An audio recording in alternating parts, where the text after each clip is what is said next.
హిందువులే కాదండి, ప్రపంచంలో వేరే మతస్థులు కూడా ఆయనను దేవుడు అంటారు. ఎంతోమంది అమెరికా, లండన్, ఈవెన్ దుబాయ్ నుంచి కూడా వస్తారు. ఏది మతమే కాదు, దేవుడు అంటే ప్రాముఖ్యత ఉన్నది వెంకటేశ్వర స్వామికి. కనుక నా ఉద్దేశంలో వీళ్ళు వాళ్ళ మీద అలిగేషన్, వీళ్ళ మీద అలిగేషన్, ఈ అలిగేషన్ వద్దు. రోజు పేపర్ల తరువు కాదు. ఇవాళ న్యాయం జరగాలంటే కేంద్రంలో, ఎందుకంటే నరేంద్ర మోడీ కూడా ఏది వెంకటేశ్వర స్వామికి దండం పెడతాడు, పూజ చేస్తాడు, అమిత్ షా చేస్తాడు.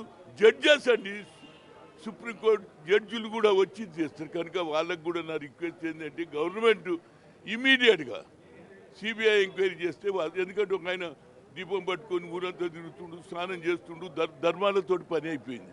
ధర్మం ఎవడన్నా తినదు. కానీ నేనేమంటున్నా, ధర్మం తినేటోళ్ళు మీ చిత్తశుద్ధి ఉంటే మీరే అడగండి. Yes I'm prepare to give a CBI అంటే అదొక మంచి మెసేజ్ పోతుంది అనేది నా ఉద్దేశం.